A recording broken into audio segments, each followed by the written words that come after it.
All right. Hey, everyone. Welcome. So thank you so much for taking your time from your busy reInvent schedules to talk about some of the application delivery models that we have available on AWS. They say that hard work doesn't hurt anybody. But I say that I don't want to take a chance at it.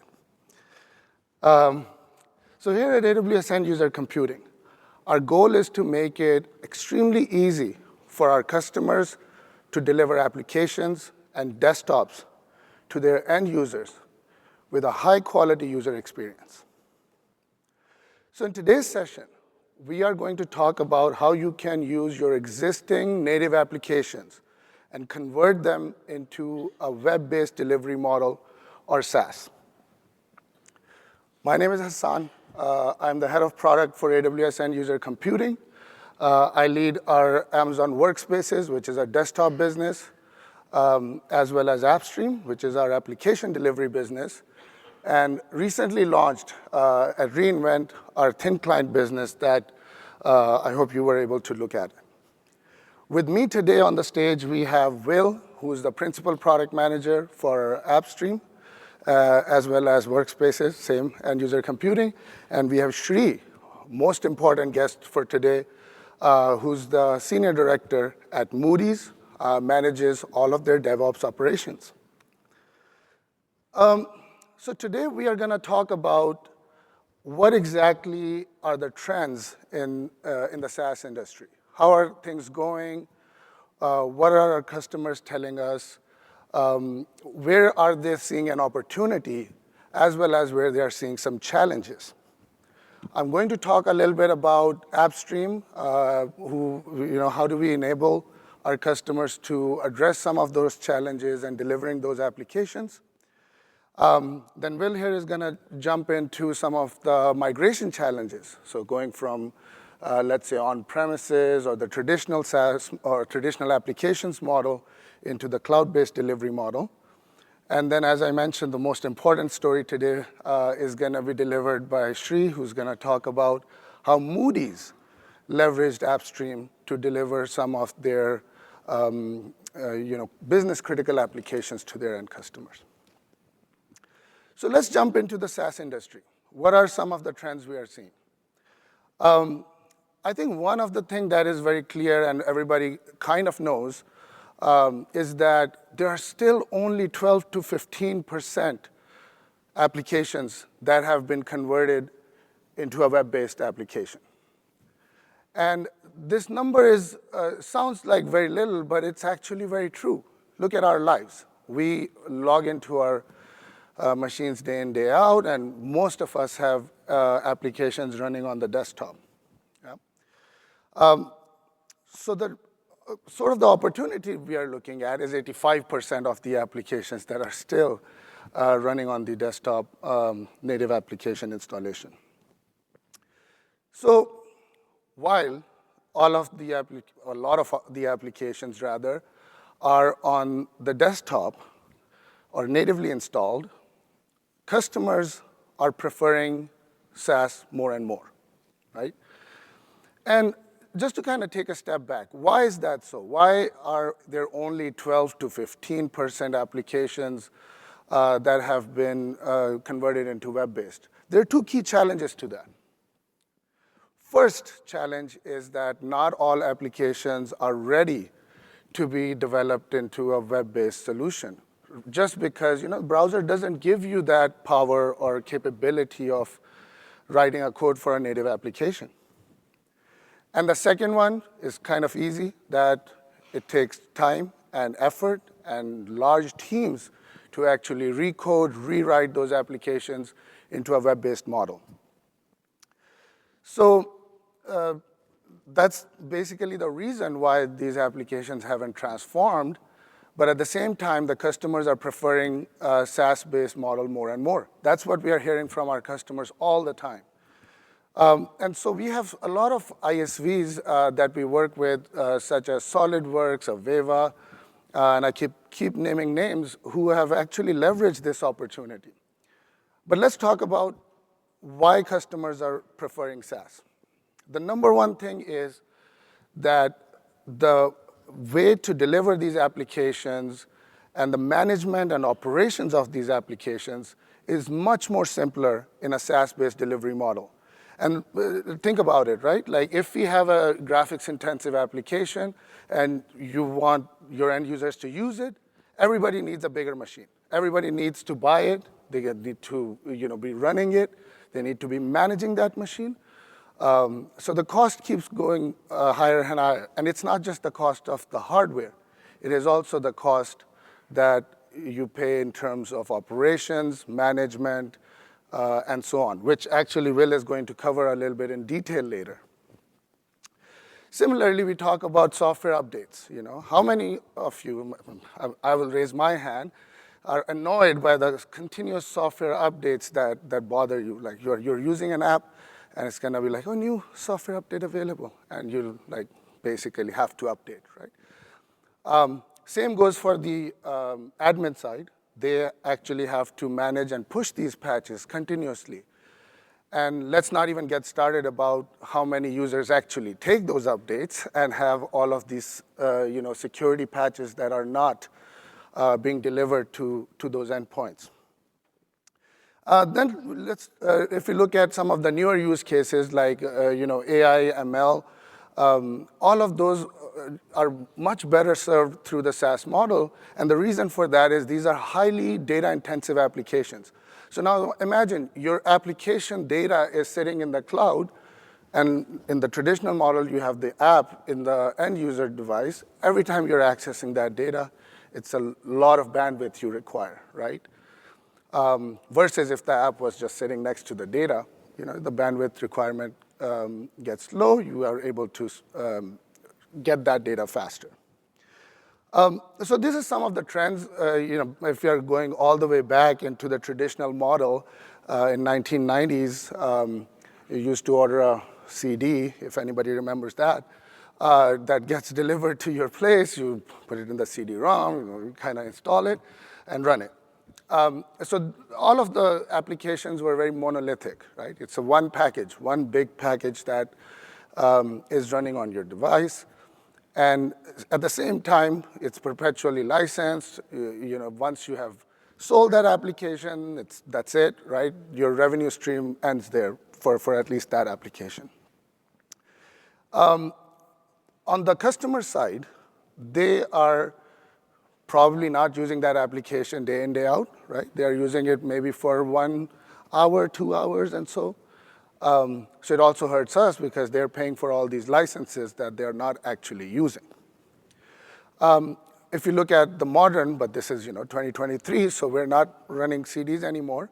In the modern version, the whole concept is about microservices, subscription-based, pay as you go. When you use it, you pay. When you don't use it, you don't pay. But it generates this kind of perpetual revenue stream that benefits both the ISVs as well as the customers, because now they're really paying for what they're using rather than paying for a bunch of things that they won't use. If you don't believe me, IDC actually says that by 2024, there's going to be 50% more investment in application modernization. And the 50% is 50%, but we are talking about multi-billion-dollar industry here. So very important, some of the trends that we are seeing in the industry. So that's why we essentially launched AppStream with the goal that how do we enable some of our software developers, some of our software providers to take their existing app and deliver to their customers or end users in a seamless way where all of their management is focused on the single point, which is their backend, and they're not managing multiple points where in the traditional model where you have backend to manage, endpoint device to manage, shipment to manage, and all of those things, as well as the infrastructure. So AppStream is a fully managed service, meaning we take care of the backend management. You worry about the application, and the end user can use any device or any browser to access those applications. So this is a very simple infographic of whatever I just said, that all of your applications are running in the cloud, in the back end. The software providers are focusing on managing this back end. The end user can as easily as take a web browser, access that app. Super powerful. If you think about it, that you have a graphics application running in a web browser with the same power that you would get if it was natively installed, but the end user doesn't need to get a big machine. They could be using as little as a 7-year-old 4 gig laptop, for example. So talking about some of the use cases that our software providers are focusing on in terms of delivering these applications through AppStream, it's really everything, right? Like, it's really apps are still the king in all of our lives, in all of the businesses, in all of the enterprise. But some of the things that we are seeing is trials and trainings. A lot of applications, if you think about game development, media entertainment, structural, geoscience applications, financial applications, and so on.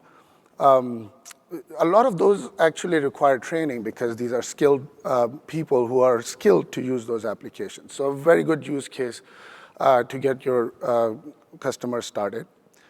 Secondly, like we were talking about, the key challenge, it's you can move your existing app into a web-based delivery model without any rewrite, and actually save a bunch of cost because you don't have to manage multiple artifacts anymore. And then finally, a lot of customer data related to applications is moving to the cloud. So in that model, rather than having the users install these applications natively, these apps can be running next to that data, so provide a much better user experience than they can get if they were running the traditional model. So some of the benefits that our customers tell us that they really like from AppStream, this is actually a slide that we talked with our customers to make, not make it ourselves. One is the fully managed. So we take care of the infrastructure management. You don't worry about the instances, how many you need it, when you need it. All of those artifacts are managed by the service. Some of the things we already talked about, refactoring, flexible hardware types like graphics and non-graphics. But the two key things I wanted to talk here about or draw attention to, one is that you can brand it exactly like it is your app. It's not going to show AppStream and all of that stuff. You can brand it to look exactly like it is provided by your company. So that, for your end user, it's looking like, oh, I'm just using an app, right, from your company.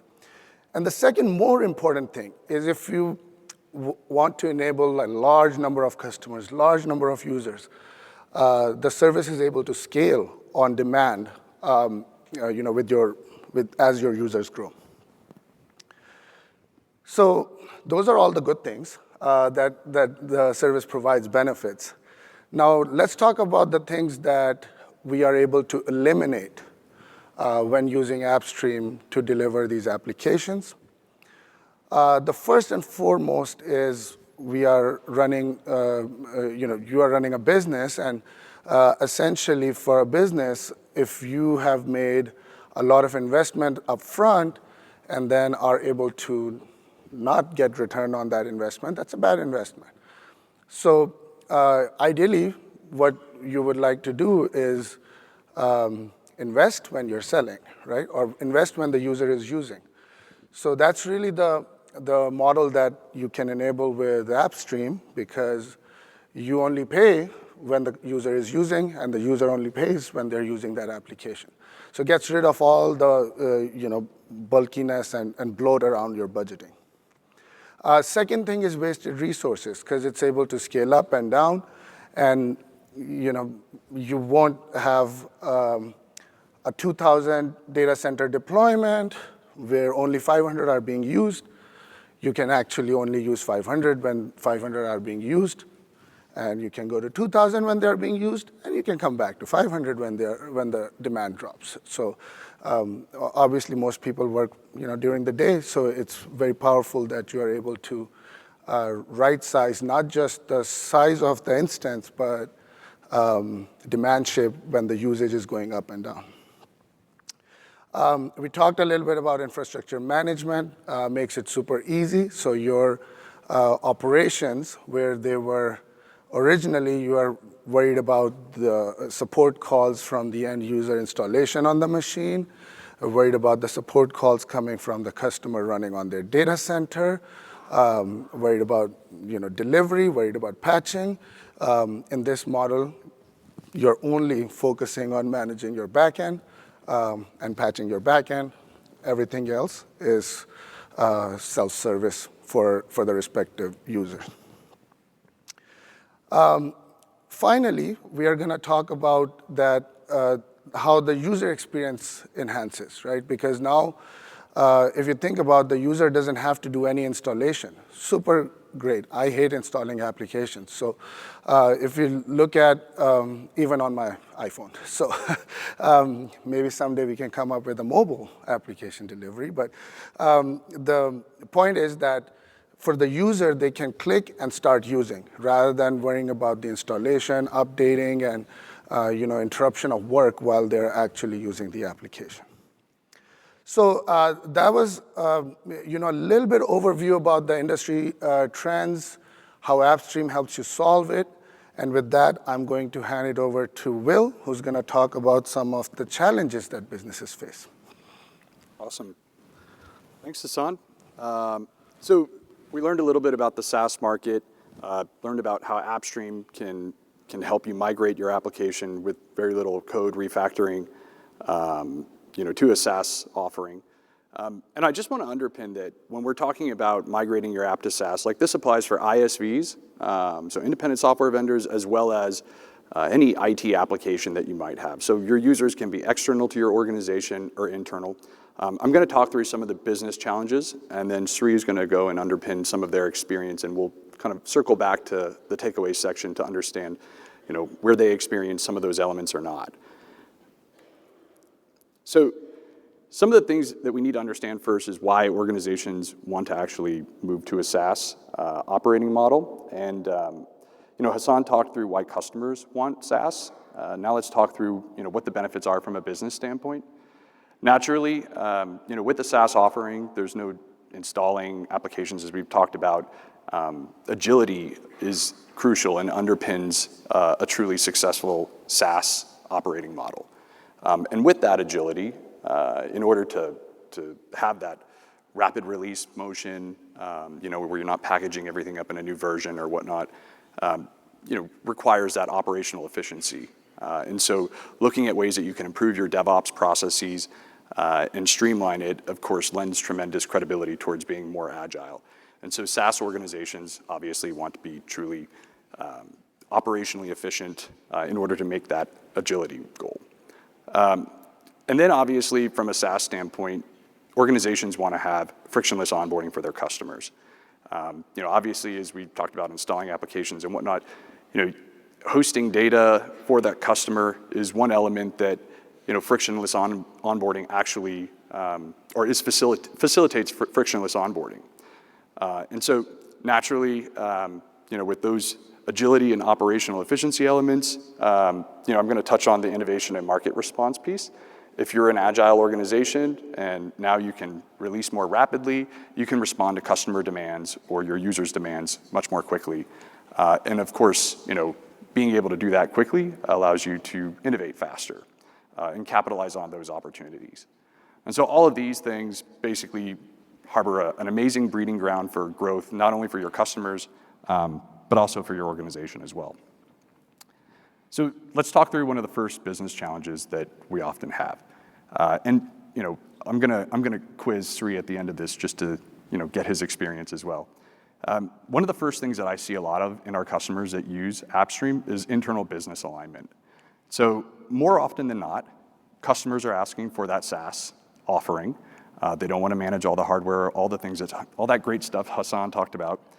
And so that feedback gets carried on to the sales and go-to-market teams, who can then share that feedback to the technology teams, potentially you all.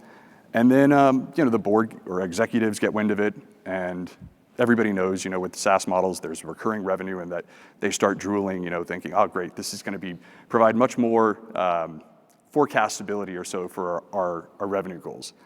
And here you have your technology teams kind of all stuck in the middle of that, trying to respond to this.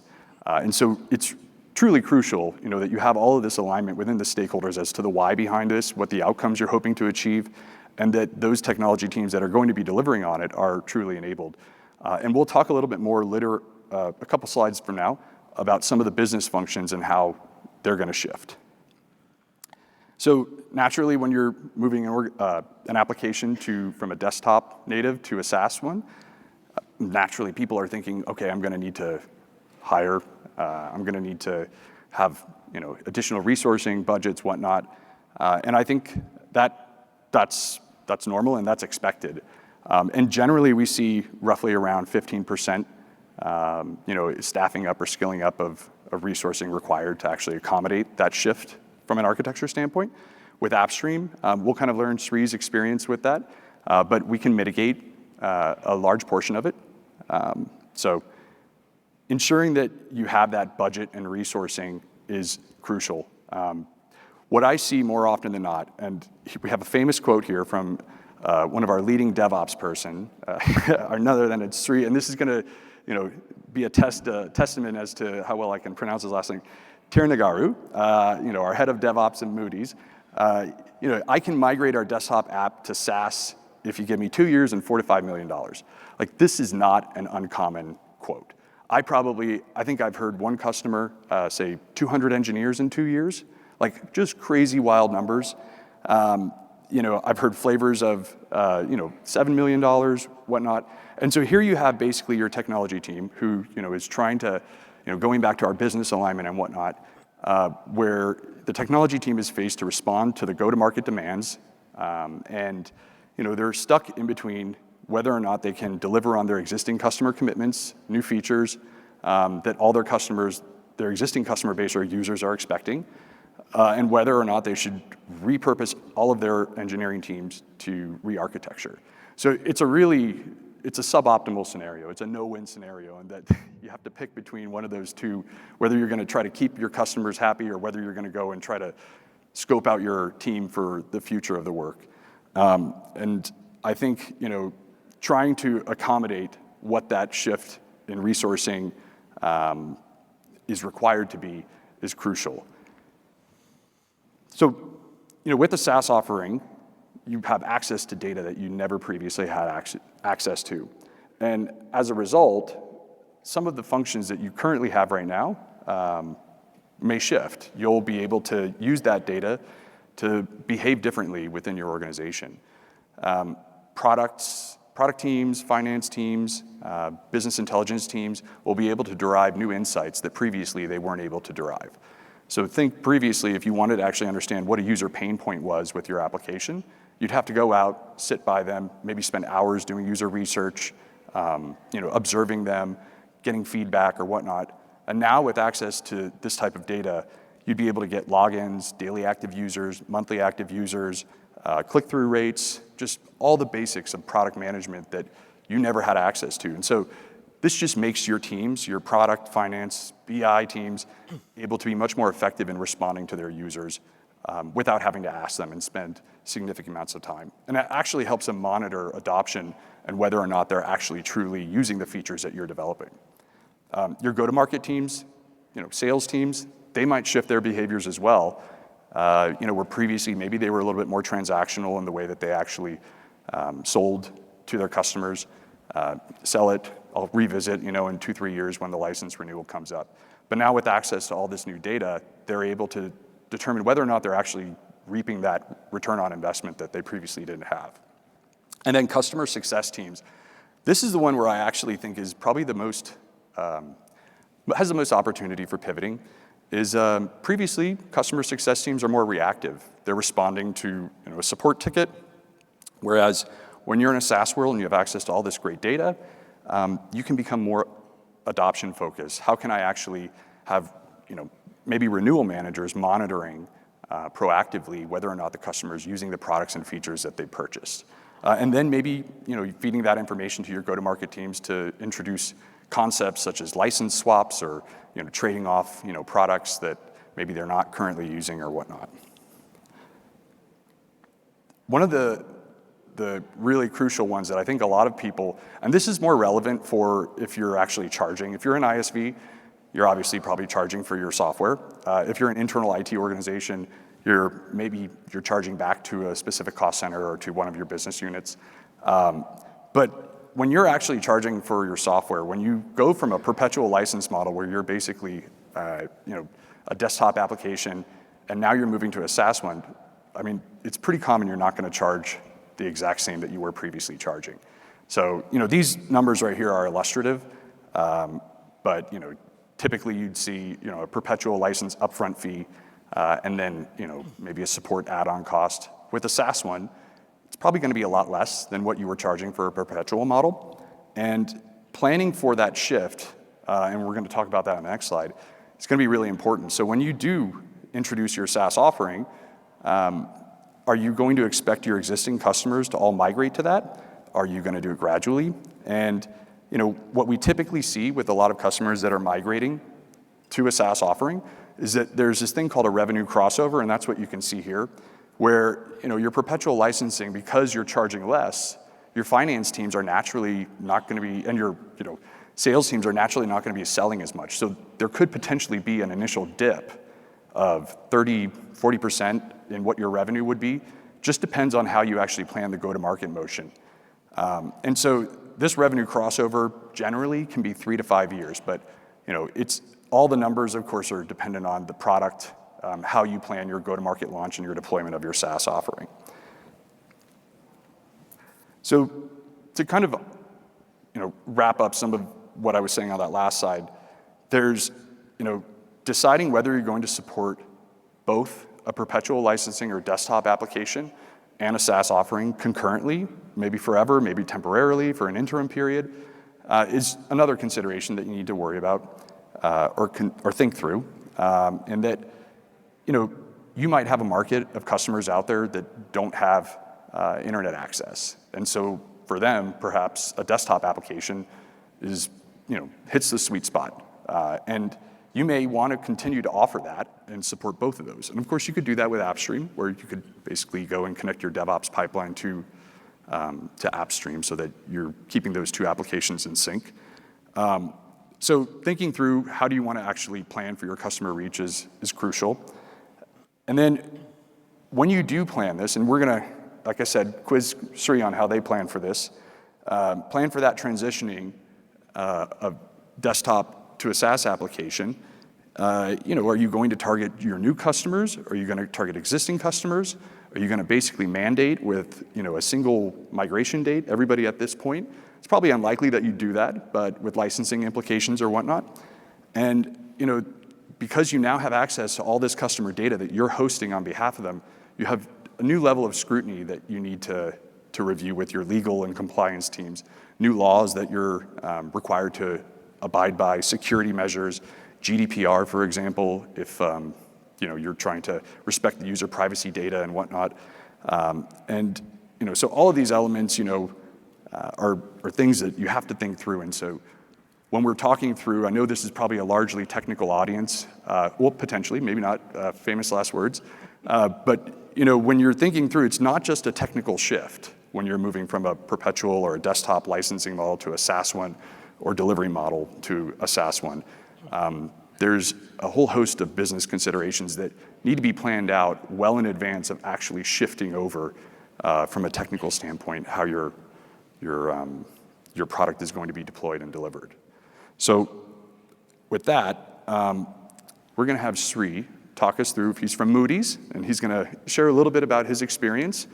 It's a positive one. It's a good thing for that.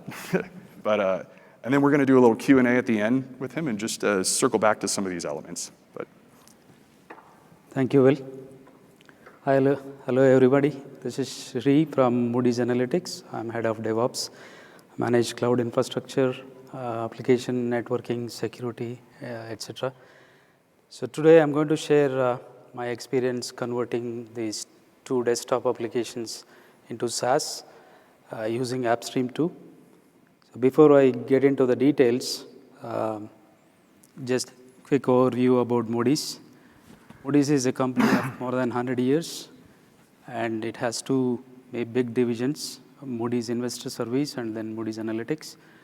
Moody's Investor Service delivers independent credit ratings to investors.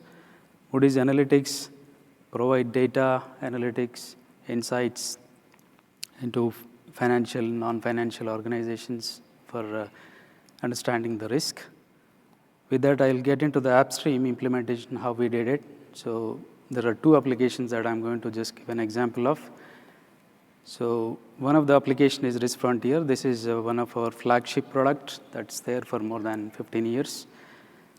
And this is an industry-leading credit portfolio risk management solution used by banks, insurance companies, asset managements, etc. Other one is ZM Desk. This is also utilized for asset and liability management. So we recently finished converting this one as well. So it's about 5-6 years back when we converted all these applications from data centers to SaaS here into the cloud. That is where we were stuck with these 2 applications. How do we go about with these 2? So, these 2 applications are basically developed in Windows .NET framework and a client-server architecture, primarily hosted by Moody's, by us, and also our customers in their data centers. The application runs primarily in an application server and supported by a database instance. But sometimes we also add additional power for computing purposes whenever we need it. It's on demand. And like Hassan mentioned, anybody remembers the CDs, DVDs, and all that? So the software, if it is hosted by our clients, we used to deliver the software through CDs or FTP, or it is downloaded from our support site. So when we were migrating all the applications from data center to the AWS, so we were considering migrating these 2 as well. But what is the method? How do we stream these applications? Because if I have to do any of this application to be SaaS, what would be the architecture? There were really many factors, but importantly, the primary factor was cost. So, like Will mentioned, if I have $4 to $5 million and then 2 years, I can convert into a browser-based SaaS application. But definitely will take time. If I have to consider running this whole application still in the same data center architecture, the support and maintenance is very expensive. Means like I migrated everything else, but only I have these 2 applications. I still need to run the data center. Power, utilities, everything we have to maintain. And at the same time, hardware and software licensing, we still need to pay for all of that. And then patching, nobody wants to continue patching all these Windows instances. And then cost of scaling computing resources. This is like I mentioned, sometimes our customers ask for more power because we are into analytic business. There is a lot of processing happens behind the scenes. We analyze a lot of data, millions of records. So it takes sometimes days to run and complete one full job.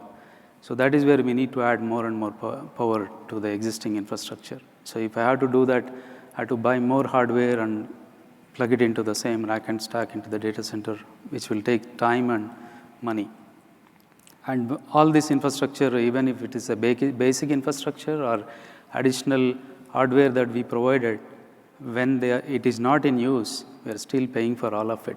Maintenance, my networking engineers, system administrators, everybody, they have to just monitor this. Along with that, there were two other important factors, time and effort. So if I have to convert this application to a full-blown SaaS application, it will take 2 years. in these 2 years, I cannot probably onboard new clients during the period of development, or I have to continue onboarding into the old infrastructure, which is an additional overhead. Or during these 2 years, if you are anyway slowed down in case we lose customers as well, we never know. So that's a risk on the business. And then if we decide to continue the same architecture in the data center, the time to market, like the lead time to set up this one customer environment, usually takes about 3 months in traditional, like procure hardware, build the servers, rack and stack, and all that, everything together. At least it will take 3 months, which is like a lot of time to onboard a client. We want to go into the market as soon as possible, which is not this right thing. And then if we continue maintaining this infrastructure, like I said, I have to patch the OS, patch anything like security patches, and then whenever there is a new version of this applications, then it's a very big effort. Like I have to plan, coordinate, communicate the downtime with all the clients. I have hundreds of clients on this infrastructure. Then the client has their own calendar. They don't want to upgrade right away, and there is a sequence that I have to maintain. And then this itself is so many number of resources from my team to manage all this. So that's also another overhead. So with careful evaluation of all these and many other important factors, we decided to use AppStream, convert these desktop applications into a SaaS without a great effort, but definitely get all the advantages that I covered and then Hassan and Will mentioned earlier. But so we decided to go with AppStream too, but the advantages, the problems that it would solve. At this moment, we are still deciding. We're doing POCs, running our application in AppStream. This was a story like 5+ years back. We were making decisions like, is this the right way or not? Because we don't want to lose the clients or business or anything. Like Will said, the way we migrated this whole applications, the strategy and all that, right? So the problems it solved is basically no re-architecture. Like I mentioned, I don't need these 2 years to re-architect the application. I don't need these 200 engineers to rewrite the code. And then I don't need this another $4 to $5 million budget to rewrite. And then conversion and adaptability. Conversion is basically very simple because the same desktop application the customers are using right now on their desktop, it is streamed through an encrypted channel into the customer's browser. So they don't have any user experience problems as well. It's basically they don't need to learn anything. The same application they're using now, they're using tomorrow through the AppStream. So there should not be any resistance or pushback from the customers. That was one of the selling point for us to go and present this to one of our POC clients that they liked it. And then secure and scalable. It is for sure secure than desktop applications because we are not streaming the whole desktop versus only application, because there are a lot of audits. You might be going through a lot of security audits, right? So the penetration testing and all that. So you don't want to expose the things that you don't want to the customers. So you can lock down the application as well, the system as well, to make sure that you are only presenting the application to the customer.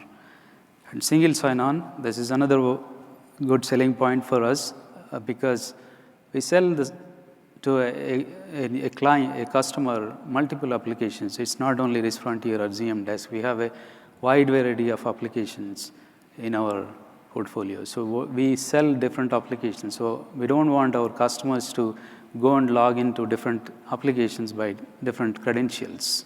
So we have our portal, single sign-on, where we can integrate this application into the single sign-on so that the customer can just log in through the portal. They can seamlessly browse to different applications with the same credentials. So that was one another thing that we were planning for.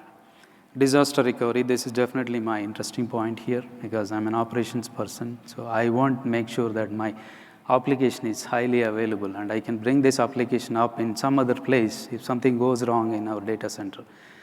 Whereas when this application is running in data center, and say I'm from San Francisco, so if this is running in San Francisco data center, then I have to build in another location. So that's another effort, expensive effort that I have to build this whole duplicated infrastructure, which was not possible in the data center world. So, but in AWS, we were planning to build a multi-region disaster recovery. So with all these advantages, we definitely implemented the AppStream on a few customers, and then we got a positive feedback, and the end results were like speed to market. So now, like I said, I can deliver an environment to a newly onboarded client in less than few days versus few months. Whereas it was taking like 3 months, now it's less than 3 days now. Modernization, so with all the elasticity, cloud, all that stuff we added a lot of modernization like the single sign-on and added auto-scaling groups. We added also EKS, Elastic Kubernetes, to run the workloads from AppStream to EKS. We scheduled the jobs on EKS to run that.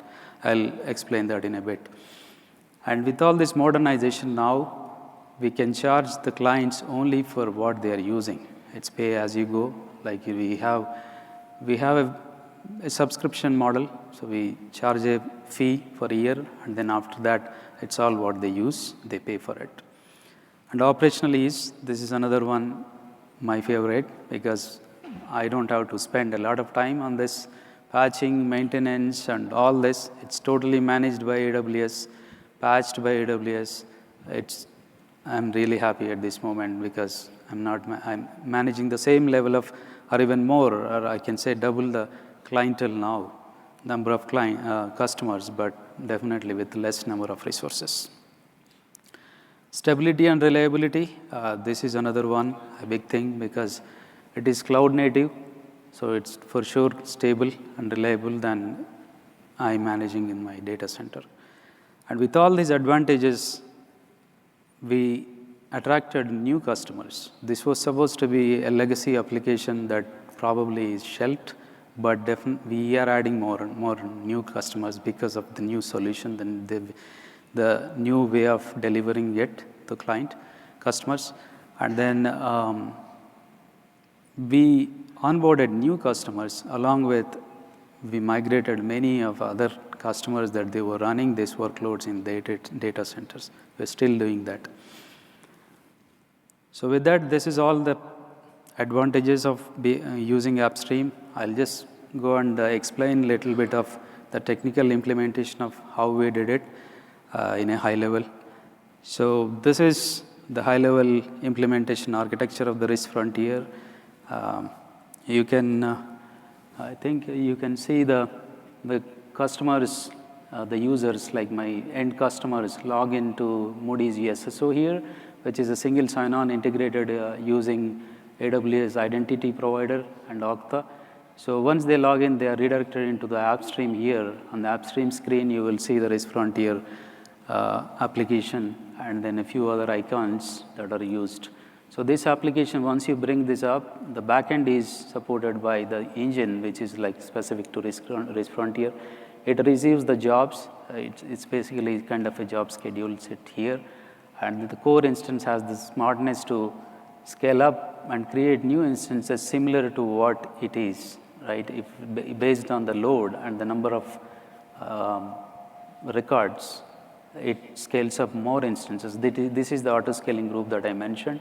So it scales up more instances here and calculates and aggregates and deliver the data back to S3 and the client downloads it.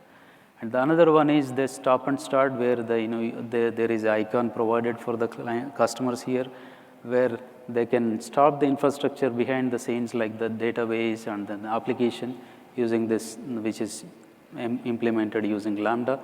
And then we just use this data that uptime is recorded in the system. So we use this data to charge the customer back. So that's how the customer has full control on the infrastructure here. And the installers are maintained here when this infrastructure comes up, it pull all the data, the installers into this and run the calculation and goes away. So that's the high level there. It's more details are there, but that should be enough, I guess. And this is another one. The same for the ZM desk, but what we added is EKS here. This is definitely another advancement we made. So you can see the AppStream has application running here, the ZM desk, the scheduler here, the job manager, which will schedule the jobs here. The job queue is maintained in the RabbitMQ here. The queue is consumed by engines, and then it pushes the data into FSX here. Another improvement here is this FSX is actually mounted on this fleet on the AppStream. So we run this fleet like in a scaling policy of 2 minimum and 10 or 20 based on the subscription, so it can go up and down. But this FSX is available on the fleet, which is something that we customized. That's where we use it for upgrades. So this is in the high level, and then I'll just explain how we solve the problem of, so now the AppStream replaces the data center life, but what if you have 500 implementations of AppStream? How are you going to handle it? It's a lot of work. So that part I'll explain here. So this is basically provisioning, and this is homegrown automation that we did. So this part here on the Jenkins, where AppStream is traditionally, you build the image builder, you bring up the image builder on the browser and you start configuring it, adding installers into it and build an image, and then you use this. That's a normal way of building an AppStream image builder. But here, we automated this because of the volume of the AppStreams we have. We wanted to make it more automated, and then we can go live fast. Right, so this Jenkins job, basically, it builds a golden AMI of this image builder, AppStream, using AppStream image builder. It takes, it hardens and then puts some scripts in there. Once the image is ready, use the step functions here, which onboards a new customer, because this whole AppStream is per customer.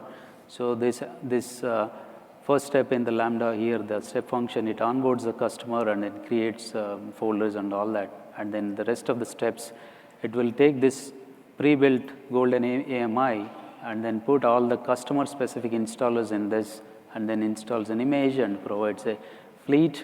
So when the fleet starts, this FSX, like I mentioned, it is mounted on the wall as a drive on the instance, so that the installers are available, and there is some boot up scripts with the smartness to start what version it is, and all that is there already, and the stack is attached, and it is onboarded on the SSO. So this is provisioning. So I provisioned already, say now 200 AppStream implementations. How do I upgrade them whenever there is a new version, right? So that's another thing. So we use SSM document here for the same thing, like if there is a new version of software available, and then that is pushed into FSX, the software versions are available here.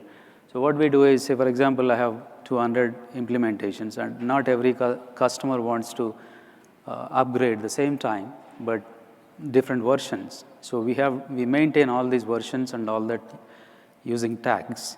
So this particular step has smartness built into it. You can put a bunch of, like a batch. I want to upgrade 10 customers with this version. So that batch, basically, it takes all that batch and then gather the information and then stops the sessions, and then it stops the fleet.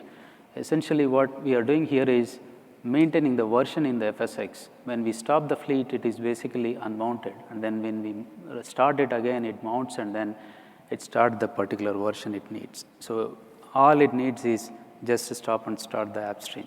That's it. That made the life easy. I mean, now versus like it's probably 10 minutes versus 3 months of planning. So that's the advantage of this. Then the AppStream starts, and then it is already connected. So that concludes my technical implementation and then the advantages of AppStream. Back to you, Will. Thank you. Yeah, and since we're coming close on time, I'm going to ask you to stay up here for a second. While I do a quick Q&A and do some takeaways or so, y'all can take a look at some of our other end user compute activities that are coming. A shameless plug, you can reserve your seat for other EUC sessions. I'll show those in another slide. We also, as you might have heard, have our new thin client that's been released. So we're really excited about that. And then, of course, we have an app fabric and end user compute reception, which those are the QR codes. Feel free to join. Super exciting stuff. And just to recap, some of the things that we talked through. So, what you've learned today, obviously, there's the consumer demand, the business demand. AppStream, is an avenue through which you can migrate your app to a SaaS one very quickly without refactoring your code. And then there's some of the business challenges. And so you talked through some of them, just, the $4 to $5 million, super cheap. The time that it would take 2 years or so. How did you approach the go-to-market motion? Do you still offer a perpetual desktop or only SaaS?